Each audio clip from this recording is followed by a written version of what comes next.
ఒక డిఎంఎఫ్లో కానీ లేదంటే స్పోర్ట్స్ ప్రమోట్ చేసే ఫెసిలిటీ ఏది ఉన్నప్పుడు కూడా అందులో నుంచి మనము ఇవ్వడం, లైక్ స్పోర్ట్స్ని ఎంకరేజ్ చేసి కాంపోనెంట్ కింద చేయడం, లేదంటే సిఎస్ఆర్ అమౌంట్ అయినా సరే తీసుకుని ఈ స్టేడియంని మనం ఈ క్రికెట్ గ్రౌండ్ని బాగా డెవలప్ చేస్తాము, అన్ని రకాల సహకారం అందిస్తాము.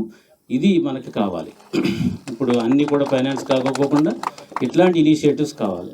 సో అందరూ కూడా ఈ రకంగా ఆలోచించాలని, ఆఫీసర్స్ అందరూ ఆలోచించాలని, అదేవిధంగా ప్రజలందరూ కూడా కల్పించినట్టు ఫెసిలిటీని మీరందరూ కూడా యూజ్ చేసుకొని, ఇందాక మేడం చెప్పినట్టు ఈ స్పోర్ట్స్లో అనేది ఎప్పుడైతే మనం పార్టిసిపేట్ చేస్తామో మానసిక వికాసంతో పాటు వాళ్ళకు కూడా బెనిఫిట్స్ ఉన్నాయి.